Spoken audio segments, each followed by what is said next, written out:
नमस्कार। आइए आज सुनते हैं मुंशी प्रेमचंद की लिखी कहानी गीला। जीवन का बड़ा भाग इसी घर में गुजर गया, पर कभी आराम नसीब न हुआ। मेरे पति संसार की दृष्टि में बड़े सज्जन, बड़े शिष्ट, बड़े उदार और बड़े सौम्य होंगे, लेकिन जिस पर गुजरती है ना, वही जानता है।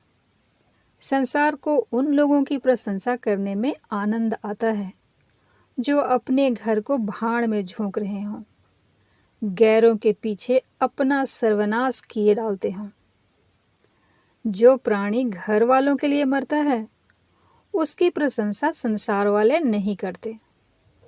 वह तो उनकी दृष्टि में स्वार्थी है, कृपण है, संकीर्ण हृदय है, आचार भ्रष्ट है। इसी तरह जो लोग बाहर वालों के लिए मरते हैं, उनकी प्रशंसा घर वाले क्यों करने लगे? अब इन्हीं को देखो ना, सारे दिन मुझे जलाया करते हैं। मैं पर्दा तो नहीं करती, लेकिन सौदे सुलभ के लिए बाजार जाना बुरा मालूम होता है। और इनका यह हाल है कि कोई चीज मंगवाओ तो ऐसी दुकान से लाएंगे जहां कोई ग्राहक भूल कर भी ना जाता हो। ऐसी दुकान पर ना तो चीज अच्छी मिलती है, न तौल ठीक होती है, न दाम ही उचित होते हैं। यह दोष न होते तो वह दुकान बदनाम ही क्यों होती? पर इन्हें ऐसी ही गई बीती दुकानों की चीजें लाने का मर्ज है। बार बार कह दिया कि चलती हुई दुकान से सौदे लाया करो, वहाँ माल अधिक खपता है, इसलिए ताज़ा माल आता रहता है। पर इनकी तो टुटपुंजिया से ही बनती है, और वे दुकान वाले इन्हें उल्टे छुरे से मूंढते हैं। गेहूं लाएंगे तो सारे बाजार से खराब, घुना हुआ चावल ऐसा मोटा कि बैल भी ना पूछे, दाल में कराई और कंकड़ भरे हुए। मनो लकड़ी जला डालो, क्या मजाल की दाल गले। घी लाएंगे तो आधा तेल या 16 आने कटोजेम, और दरअसल घी से एक छटा कम। तेल लाएंगे तो मिलावट, बालों में डालो तो चिमट जाए, पर दाम दे आएंगे शुद्ध आंवले के तेल का। किसी चलती हुई नामी दुकान पर जाते तो इन्हें जैसे डर लगता है। शायद ऊंची दुकान और फीके पकवान के कायल हैं। मेरा अनुभव तो यह है कि नीची दुकान पर ही सड़े पकवान मिलते हैं। एक दिन की बात हो तो बर्दाश्त भी कर ली जाए, रोज रोज का टंटा नहीं सहा जाता। मैं पूछती हूँ, आखिर आप टुटपुंजियों की दुकान पर जाते ही क्यों हैं? क्या उनके पालन पोषण का ठेका तुम्ही ने ले लिया है? आप फरमाते हैं, मुझे देखकर सब के सब बुलाने लगते हैं ना। वाह, क्या कहना, कितनी दूर की बात कही है। जरा इन्हें बुला लिया और खुशामद के 2 शब्द सुना दिए, थोड़ी सी स्तुति कर दी, बस आपका मिजाज आसमान पर जा पहुंचा। फिर इन्हें सुधी नहीं रहती कि यह कूड़ा करकट बांध रहा है या क्या। पूछती हूँ, तुम उस रास्ते से जाते ही क्यों हो? क्यों किसी दूसरे रास्ते से नहीं चले जाते? ऐसे उठाई गिरों को मुंह ही क्यों लगाते हो? इसका कोई जवाब नहीं। एक चुप 100 बाधाओं को हराती है। एक बार एक गहना बनवाने को दिया। मैं तो महाशय को जानती थी, इनसे कुछ पूछना व्यर्थ समझा। अपने पहचान के एक सुनार को बुला रही थी, संयोग से आप भी विराजमान थे। बोले, यह संप्रदाय विश्वास के योग्य नहीं, धोखा खाओगी। मैं एक सुनार को जानता हूँ, मेरे साथ का पढ़ा हुआ है, बरसों साथ साथ खेले हैं। वह मेरे साथ चालबाजी नहीं कर सकता। मैंने भी समझा, जब इनका मित्र है और वह भी बचपन का, तो कहाँ तक दोस्ती का हक ना निभाएगा। सोने का एक आभूषण और 100 रुपये इनके हवाले किए। इस भले मानस ने वह आभूषण और रुपए ना जाने किस बेईमान को दे दिए कि बरसों के झंझट के बाद जब चीज बनकर आई तो 8 आने तांबा और इतनी भद्दी कि देखकर घिन लगती थी। बरसों की अभिलाषा धूल में मिल गई, रो पीट कर बैठ रही। ऐसे ऐसे वफादार तो इनके मित्र हैं, जिन्हें मित्र की गर्दन पर छुरी फेरने पर भी संकोच नहीं। इनकी दोस्ती भी उन्हीं लोगों से है जो जमाने भर के जट्टू, गिरहकट, लंगोटी में फाक खेलने वाले फाके मस्त हैं, जिनका उद्यम ही इन जैसे आंख के अंधों से दोस्ती गांठना है। नित्य ही एक न एक महाशय उधार मांगने के लिए सिर पर सवार रहते हैं और बिना लिए गला नहीं छोड़ते। मगर ऐसा कभी न हुआ कि किसी ने रुपए चुकाए हों। आदमी एक बार खोकर सीखता है, 2 बार खोकर सीखता है, किंतु यह भले मानस 1000 बार खोकर भी नहीं सीखते। जब कहती हूँ रुपए तो दे आए, अब मांग क्यों नहीं लाते? क्या मर गए तुम्हारे वह दोस्त? तो बस बंगले झांक कर रह जाते हैं। आपसे मित्रों को सूखा जवाब नहीं दिया जाता। खैर, सूखा जवाब ना दो। मैं भी नहीं कहती कि दोस्तों से बेमुरव्वती करो, मगर चिकनी चुपड़ी बातें तो बना सकते हो ना, बहाने तो कर सकते हो। किसी मित्र ने रुपए मांगे और आपके सिर पर बोझ पड़ा। बेचारे कैसे इनकार करें? आखिर लोग जान जाएंगे कि नहीं कि यह महाशय भी खुक्कल ही हैं। इनकी हविस यही है कि दुनिया इन्हें संपन्न समझती रहे, चाहे मेरे गहने ही क्यों न गिरो रखने पड़े। सच कहती हूँ, कभी कभी तो एक एक पैसे की तंगी हो जाती है और इन भले आदमी को रुपए जैसे घर में काटते हैं। जब तक रुपए के वारे न्यारे ना कर लें, इन्हें चैन नहीं। इनके करतूत कहाँ तक गाऊं? मेरी तो नाक में दम आ गया। एक न एक मेहमान रोज यमराज की भांति सिर पर सवार रहते हैं। ना जाने कहाँ के बेफिक्रे इनके मित्र हैं। कोई कहीं से आकर मरता है, कोई कहीं से। घर क्या है, अपाहिजों का अड्डा है। जरा सा तो घर, मुश्किल से 2 पलंग, ओढ़ना बिछौना भी फालतू नहीं। मगर आप हैं कि मित्रों को निमंत्रण देने को तैयार। आप तो अतिथि के साथ लेटेंगे, इसलिए इन्हें चारपाई भी चाहिए, ओढ़ना बिछौना भी चाहिए, नहीं तो घर का पर्दा खुल जाए। जाता है मेरे बच्चों के सिर। गर्मियों में तो खैर कोई मुजायका नहीं, लेकिन जाड़ों में तो ईश्वर ही याद आ जाते हैं। गर्मियों में भी खुली छत पर तो मेहमानों का अधिकार हो जाता है। अब मैं बच्चों को लिए पिंजड़े में पड़ी फड़फड़ाया करूं?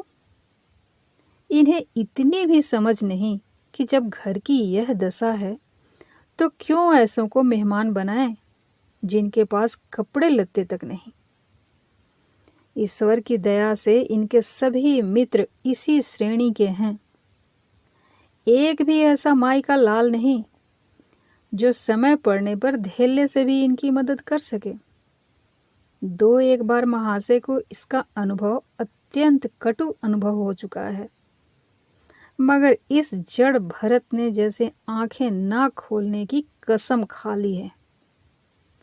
ऐसे ही दरिद्र भट्टाचार्यों से इनकी पटती है। शहर में इतने लक्ष्मी के पुत्र हैं, पर आपका किसी से परिचय नहीं। उनके पास जाते इनकी आत्मा दुखती है।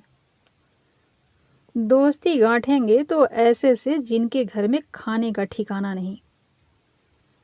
एक बार हमारा कहार छोड़कर चला गया और कई दिन कोई दूसरा कहार न मिला।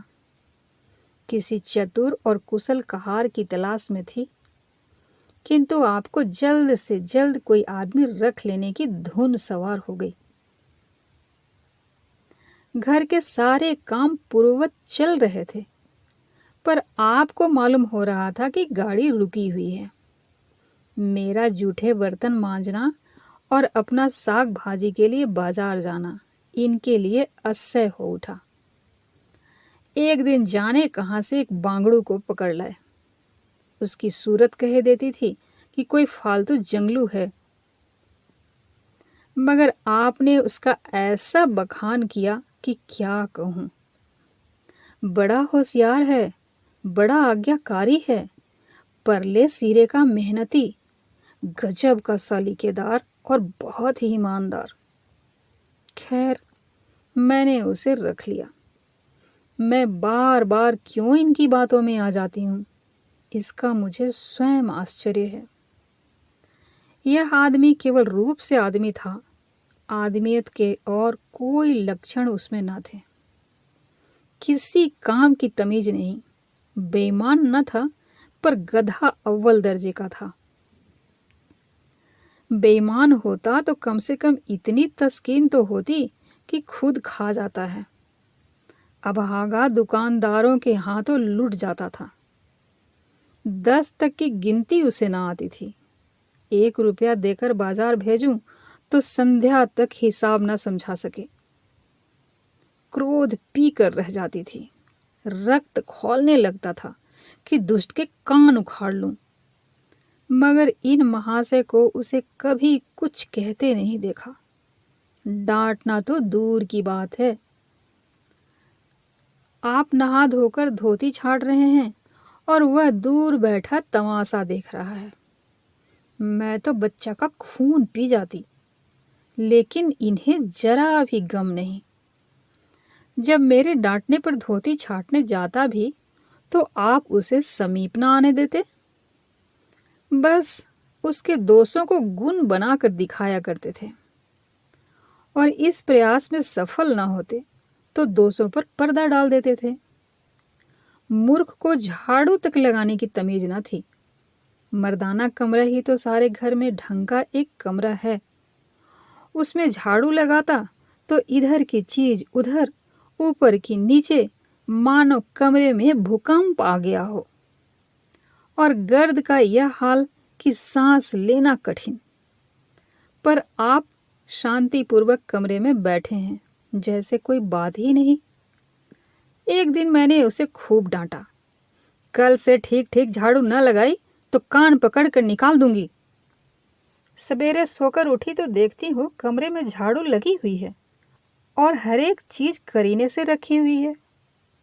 गर्द गुबार का नाम नहीं। मैं चकित होकर देखने लगी तो आप हंसकर बोले, देखती क्या हो, आज घूरे ने बड़े सवेरे उठकर झाड़ू लगाई है। मैंने समझा दिया, तुम ढंग तो बताती नहीं, उल्टे डांटने लगती हो। मैंने समझा, खैर दुष्ट ने कम से कम एक काम तो सलीके से किया। अब रोज कमरा साफ सुथरा मिलता। घूरे मेरी दृष्टि में विश्वासी बनने लगा। संयोग की बात, एक दिन मैं जरा मामूल से सवेरे उठ बैठी और कमरे में आई तो क्या देखती हूँ कि घूरे द्वार पर खड़ा है और आप तन मन से कमरे में झाड़ू लगा रहे हैं। मेरी आंखों में खून उतर आया। उनके हाथ से झाड़ू छीनकर घूरे के सिर पर जमा दी। हरामखोर को उसी दम निकाल बाहर किया। आप फरमाने लगे, उसका महीना तो चुका दो। वाह रे समझ, एक तो काम न करे, उस पर आंखें दिखाए, उस पर उसकी पूरी मजूरी भी चुका दूं। मैंने एक कौड़ी भी ना दी। एक कुर्ता दिया था, वह भी छीन लिया। इस पर जड़ भरत महाशय मुझसे कई दिन रूठे रहे। घर छोड़कर भागे जाते थे, बड़ी मुश्किलों से रुके। ऐसे ऐसे भोंदू भी संसार में पड़े हुए हैं। मैं न होती तो शायद अब तक इन्हें किसी ने बाजार में बेच दिया होता। एक दिन मेहतर ने उतारे कपड़ों का सवाल किया। इस बेकारी के जमाने में फालतू कपड़े तो शायद पुलिस वालों या रईसों के घर में हो। मेरे घर में तो जरूरी कपड़े भी काफी नहीं। आपका वस्त्रालय एक बक्ची में आ जाएगा। जो डाक के पार्सल से कहीं भेजा जा सकता है। फिर इस साल जाड़ों के कपड़े बनवाने की नौबत भी ना आई। पैसे नजर नहीं आते, कपड़े कहाँ से बने? मैंने मेहतर को साफ जवाब दे दिया। कड़ाके का जाड़ा पड़ रहा था, इसका अनुभव मुझे कम न था। गरीबों पर क्या बीत रही है इसका भी मुझे ज्ञान था, लेकिन मेरे या आपके पास खेद के सिवा इसका और क्या इलाज है? जब तक समाज का यह संगठन रहेगा, ऐसी शिकायतें पैदा होती रहेंगी।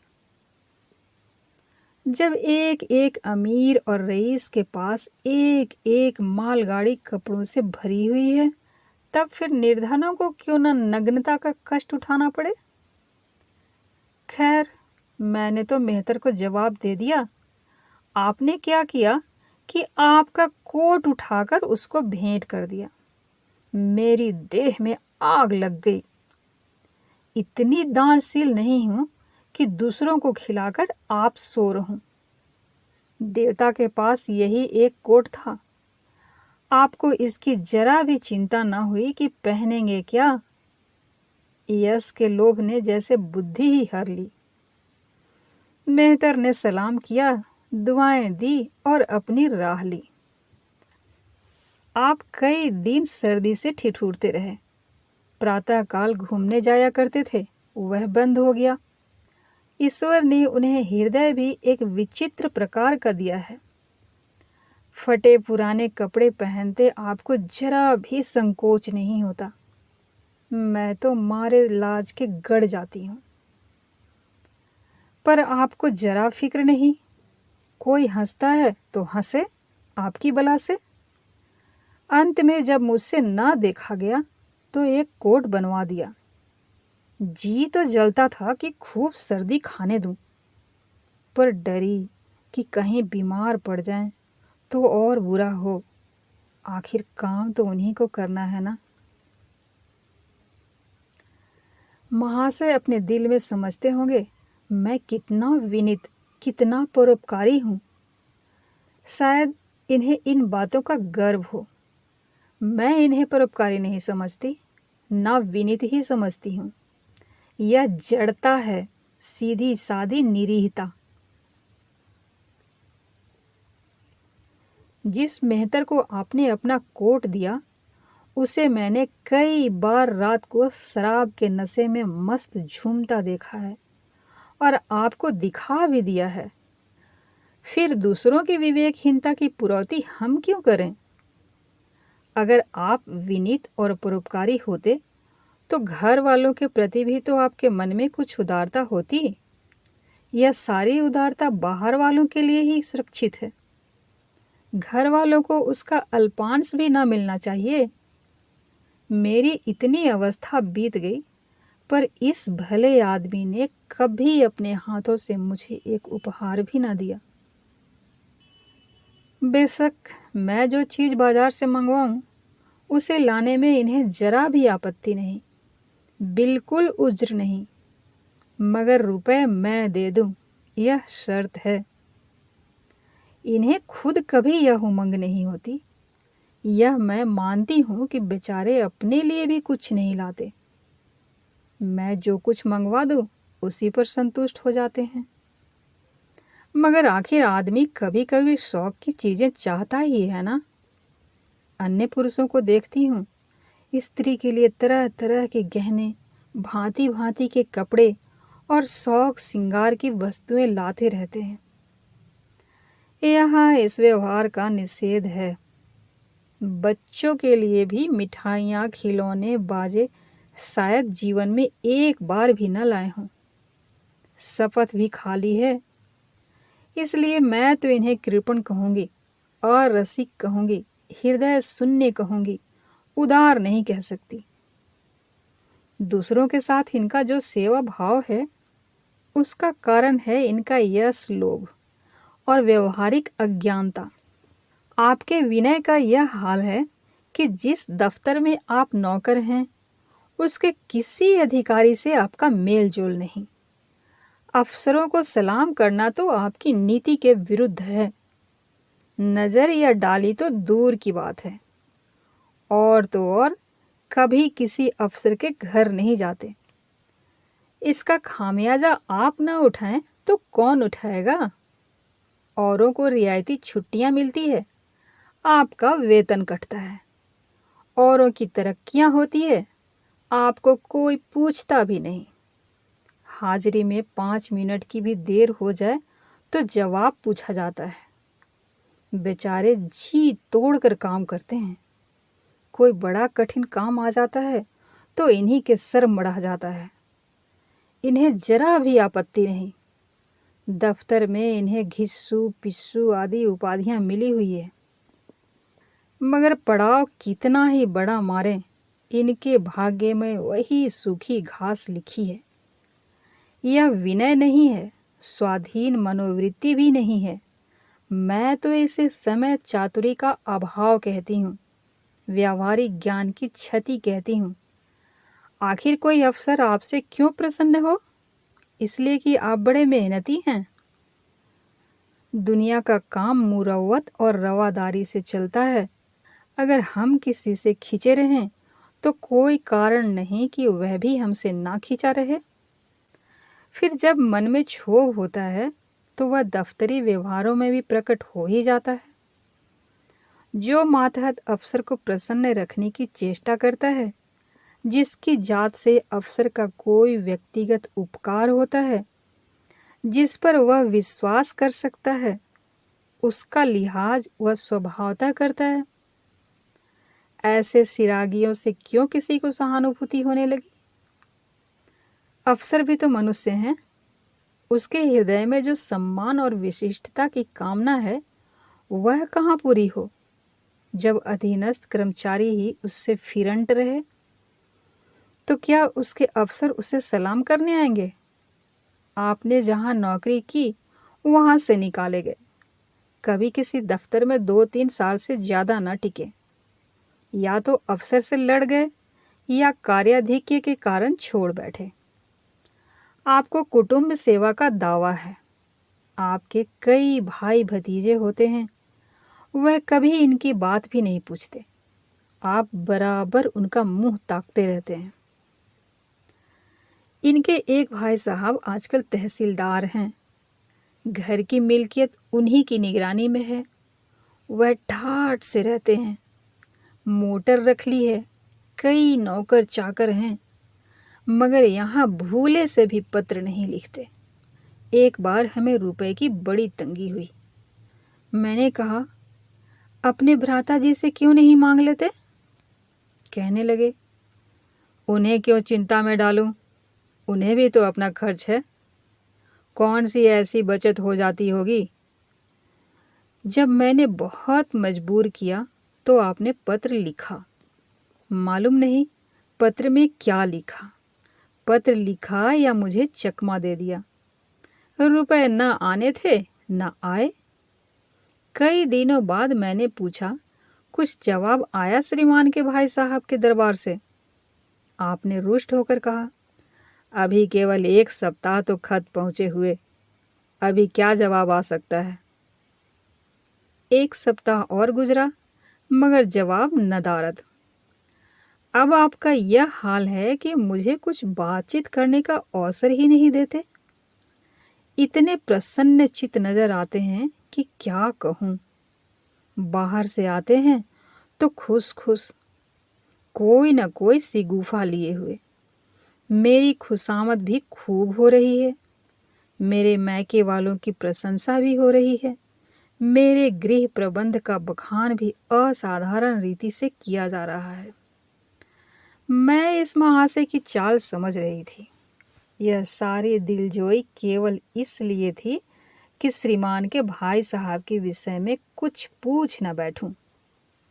सारे राजनीतिक, आर्थिक, सामाजिक, आचारिक प्रश्नों की मुझसे व्याख्या की जाती थी, इतने विस्तार और गवेषणा के साथ कि विशेषज्ञ भी लोहा मान जाएं। केवल इसलिए कि मुझे वह प्रसंग उठाने का अवसर न मिले। लेकिन मैं भला कब चुकने वाली थी, जब पूरे 2 सप्ताह गुजर गए और बीमे के रुपए भेजने की मिति। मौत की तरह सिर पर सवार हो गई तो मैंने पूछा, क्या हुआ? तुम्हारे भाई साहब ने श्रीमुख से कुछ फरमाया या अभी तक पत्र नहीं पहुंचा? आखिर घर की जायदाद में हमारा भी कुछ हिस्सा है या नहीं? या हम किसी लौंडी दासी की संतान हैं? 500 रुपये साल का नफा तो 10 साल पहले था, अब तो 1000 से कम न होगा। पर हमें कभी एक कानी कौड़ी भी नहीं मिली। मोटे हिसाब से हमें 2000 मिलना चाहिए। 2000 ना हो, 1000 हो, 500 हो, 250 हो, कुछ ना हो तो बीमा के प्रीमियम भर के ही तो हो। तहसीलदार साहब की आमदनी हमारी आमदनी की चौगुनी है, रिश्वतें भी लेते हैं, तो फिर हमारे रुपए क्यों नहीं देते? आप हैं हाँ हाँ करने लगे, कहने लगे, वह बेचारे घर की मरम्मत करवाते हैं, बंधु बांधवों का स्वागत सत्कार करते हैं, नातेदारियों में भेंट भाट भेजते हैं, और कहाँ से लावें जो हमारे पास भेजें। वाहरी बुद्धि, मानो जायदाद इसलिए होती है कि उसकी कमाई उसी में खर्च हो जाए। इस भले आदमी को बहाने गढ़ने भी नहीं आते। मुझसे पूछते, मैं एक नहीं 1000 बता देती, एक से एक बढ़कर।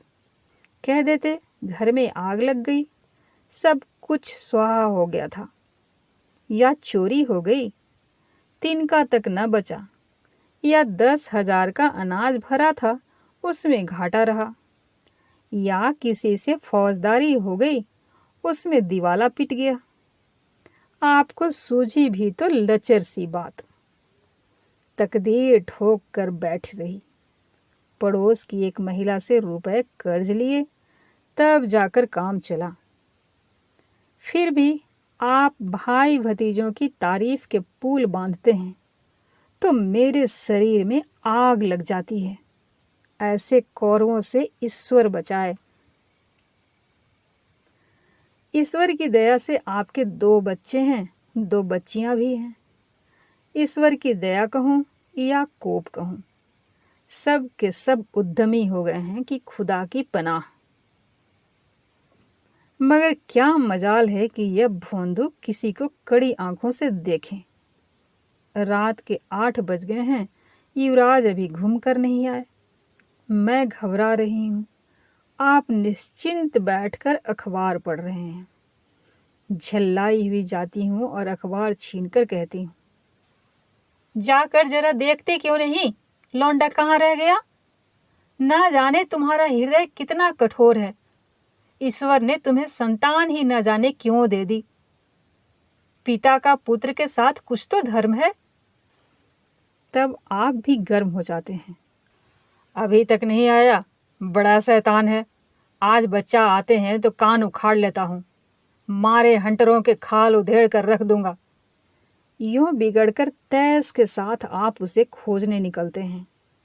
संयोग की बात, आप उधर जाते हैं, इधर लड़का आ जाता है। मैं पूछती हूं, तो किधर से आ गया? तुझे वह ढूंढने गए हुए हैं। देखना आज कैसी मरम्मत होती है, यह आदत ही छूट जाएगी। दांत पीस रहे थे, आते ही होंगे, छड़ी भी उनके हाथ में है। तुम इतने मन के हो गए हो कि बात नहीं सुनते। आज आटे दाल का भाव मालूम होगा। लड़का सहम जाता है और लैंप जलाकर पढ़ने बैठ जाता है। महाशय जी 2-2.5 घंटे बाद लौटते हैं, हैरान, परेशान और बदहवास। घर में पांव रखते ही पूछते हैं, आया कि नहीं? मैं उनका क्रोध उत्तेजित करने के विचार से कहती हूँ, आकर बैठा तो है, जाकर पूछते क्यों नहीं? पूछ कर हार गई, कहाँ गया था, कुछ बोलता ही नहीं। आप गरज कर कहते हैं, मन्नू आओ। लड़का थर थर कांपता हुआ आकर आंगन में खड़ा हो जाता है। दोनों बच्चियां घर में छिप जाती हैं, कि कोई बड़ा भयंकर कांड होने वाला है। छोटा बच्चा खिड़की से चूहे की तरह झांक रहा है। आप क्रोध से बौखलाए हुए हैं। हाथ में छड़ी है ही। मैं भी यह क्रोधान्मत्त आकृति देखकर पछताने लगती हूँ कि कहाँ से इनसे शिकायत की। आप लड़के के पास जाते हैं, मगर छड़ी जमाने के बदले आहिस्ते से उसके कंधे पर हाथ रखकर बनावटी क्रोध से कहते हैं, तुम कहाँ गए थे जी? मना किया जाता है, मानते नहीं हो। खबरदार, जो अब कभी इतनी देर होगी। आदमी शाम को घर चला आता है या बाहर मचरगस्ती करता रहता है। मैं समझ रही हूँ कि यह भूमिका है, विषय अब आएगा। भूमिका तो बुरी नहीं, लेकिन यहाँ तो भूमिका पर इति हो जाती है। बस आपका क्रोध शांत हो गया, बिल्कुल जैसे क्वार की घटा घेर घार हुआ, काले बादल आए, गड़गड़ाहट हुई और गिरी क्या 4 बूंदें। लड़का अपने कमरे में चला जाता है और शायद खुशी से नाचने लगता है। मैं पराभूत होकर कहती हूँ, तुम तो जैसे डर गए, भला 2-4 तमाचे तो लगाए होते। इसी तरह तो लड़के शेर हो जाते हैं। आप फरमाते हैं, तुमने सुना नहीं मैंने कितने जोर से डांटा? बच्चा की जान ही निकल गई होगी। देख लेना जो फिर कभी देर से आए। तुमने डांटा तो नहीं? हाँ, आंसू पोंछ दिए। तुमने मेरी डांट सुनी नहीं होगी। क्या कहना है आपकी डांट का? लोगों के कान बहरे हो गए। लाओ तुम्हारा गला सहला दूं। आपने एक नया सिद्धांत निकाला है कि दंड देने से लड़के खराब हो जाते हैं। आपके विचार से लड़कों को आज़ाद रहना चाहिए। उन पर किसी तरह का बंधन, शासन या दबाव न होना चाहिए। आपके मत से शासन बालकों के मानसिक विकास में बाधक होता है। इसी का यह फल है कि लड़के बेनकेल के ऊंट बने हुए हैं। कोई 1 मिनट भी किताब खोलकर नहीं बैठता। कभी गुल्ली डंडा है, कभी गोलियां, कभी कनकौवे। श्रीमान भी लड़कों के साथ खेलते हैं। 40 साल की उम्र और लड़कपन इतना। मेरे पिताजी के सामने मजाल थी कि कोई लड़का कनकौवा उड़ा ले या गुल्ली डंडा खेल सके। खून पी जाते। प्रातःकाल से लड़कों को लेकर बैठ जाते थे। स्कूल से ज्यों ही लड़के आते फिर ले बैठते थे। बस संध्या समय आधे घंटे की छुट्टी देते थे। रात को फिर जोत देते। यह नहीं कि आप तो अखबार पढ़ा करें और लड़के गली गली भटकते फिरे। कभी कभी आप सींग कटाकर बछड़े बन जाते हैं। लड़कों के साथ ताश खेलने बैठा करते हैं। ऐसे बाप का भला लड़कों पर क्या रौब हो सकता है। पिताजी के सामने मेरे भाई सीधे ताक नहीं सकते थे। उनकी आवाज़ सुनते ही तहलका मच जाता था। उन्होंने घर में कदम रखा और शांति का साम्राज्य हुआ। उनके सम्मुख जाते लड़कों के प्राण सूखते थे। उसी शासन की यह बरकत है कि सभी लड़के अच्छे अच्छे पदों पर पहुंच गए। हाँ, स्वास्थ्य किसी का अच्छा नहीं है तो पिताजी का ही कौन सा स्वास्थ्य बड़ा अच्छा था। बेचारे हमेशा किसी न किसी औषधि का सेवन करते रहते थे। और क्या कहूँ, एक दिन तो हद ही हो गई। श्रीमान जी लड़कों को कनकौवा उड़ाने की शिक्षा दे रहे थे। यूं घुमाओ, यूं गोला दो, यूं खींचो, यूं ढील दो। ऐसा तन मन से सिखा रहे थे मानो गुरु मंत्र दे रहे हों। उस दिन मैंने इनकी ऐसी खबर ली कि याद करते होंगे। तुम कौन होते हो मेरे बच्चों को बिगाड़ने वाले? तुम्हें घर से कोई मतलब नहीं है। ना हो, लेकिन आप मेरे बच्चों को खराब ना कीजिए। बुरी बुरी आदतें ना सिखाइए। आप उन्हें सुधार नहीं सकते तो कम से कम बिगाड़िए तो मत। लगे बंगले झांकने। मैं चाहती हूँ एक बार यह भी गर्म पड़े तो मैं अपना चंडी रूप दिखाऊं। पर यह इतना जल्द दब जाते हैं कि मैं हार जाती हूँ। पिताजी किसी लड़के को मेले तमाशे न ले जाते थे। लड़का सिर पटक कर मर जाए मगर जरा भी ना पसीजते थे। और इन महात्मा जी का यह हाल है कि एक एक से पूछ कर मेले ले जाते हैं। चलो चलो, वहाँ बड़ी बहार है, खूब आतिशबाजियाँ होगी, गुब्बारे उड़ेंगे, विलायती चरखियाँ भी हैं, उन पर मज़े से बैठना। और तो और आप लड़कों को हॉकी खेलने से भी नहीं रोकते। यह अंग्रेजी खेल भी कितने जानलेवा होते हैं। क्रिकेट, फुटबॉल, हॉकी एक से एक घातक। गेंद लग जाए तो जान लेकर ही छोड़े। पर आपको इन सभी खेलों से प्रेम है।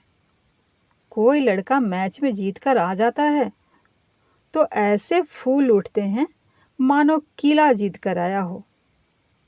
आपको इसकी जरा भी परवाह नहीं कि चोट चपेट आ गई तो क्या होगा। हाथ पांव टूट गए तो बेचारों की जिंदगी कैसे पार लगेगी। पिछले साल कन्या का विवाह था। आपको जिद थी कि दहेज के नाम कानी कौड़ी भी ना देंगे, चाहे कन्या आजीवन कुंवारी बैठी रहे। यहाँ भी आपका आदर्शवाद आकूदा। समाज के नेताओं का छल प्रपंच आए दिन देखते रहते हैं, फिर भी आपकी आंखें नहीं खुलती। जब तक समाज की यह व्यवस्था कायम है और युवती कन्या का अविवाहित रहना निरापद है, तब तक यह प्रथा मिटने की नहीं। 2-4 ऐसे व्यक्ति भले ही निकल आवें जो दहेज के लिए हाथ ना फैलाएं, लेकिन इसका परिस्थिति पर कोई असर नहीं पड़ता और कुप्रथा ज्यों की त्यों बनी हुई है। पैसों की तो कमी नहीं है, दहेज की बुराइयां पर लेक्चर दे सकते हैं, लेकिन मिलते हुए दहेज को छोड़ देने वाले मैंने आज तक न देखा। जब लड़कों की तरह लड़कियों की शिक्षा और जीविका की सुविधाएं निकल आएंगी तो यह प्रथा भी विदा हो जाएगी, उसके पहले संभव नहीं।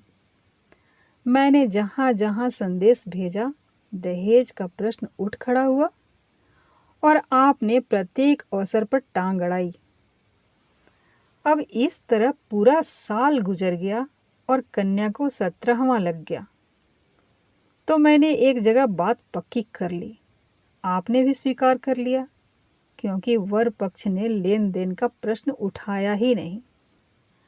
हालांकि अंतःकरण में उन लोगों को पूरा विश्वास था कि अच्छी रकम मिलेगी और मैंने भी तय कर लिया था कि यथाशक्ति कोई बात उठा न रखूंगी। विवाह के सकुशल होने में कोई संदेह न था, लेकिन इन महाशय के आगे मेरी एक ना चली। यह प्रथा निंद्य है, यह रस्म निरर्थक है। यहाँ रुपए की क्या जरूरत, यहाँ गीतों का क्या काम। नाक में दम था, यह क्यों वह क्यों, यह तो साफ दहेज है। तुमने मेरे मुंह में कालिख लगा दी, मेरी आबरू मिटा दी। जरा सोचिए इस परिस्थिति को कि बारात द्वार पर खड़ी हुई है और यहाँ बात बात पर शास्त्रार्थ हो रहा है। विवाह का मुहूर्त आधी रात के बाद था। प्रथानुसार मैंने व्रत रखा, किंतु आपकी टेक थी कि व्रत की कोई जरूरत नहीं। जब लड़के के माता पिता व्रत नहीं रखते, जब लड़का तक व्रत नहीं रखता, तो कन्या पक्ष वाले ही व्रत क्यों रखें। मैं और सारा खानदान मना करता रहा, लेकिन आपने नाश्ता किया, भोजन किया। खैर, कन्यादान का मुहूर्त आया। आप सदैव से इस प्रथा के विरोधी हैं, आप इसे निषिद्ध समझते हैं। कन्या क्या दान की वस्तु है। दान रुपए वैसे जगह जमीन का हो सकता है, पशु दान भी होता है, लेकिन लड़की का दान एक लचर सी बात है। कितना समझाती हूँ, पुरानी प्रथा है, वेद काल से होती चली आई है, शास्त्रों में इसकी व्यवस्था है।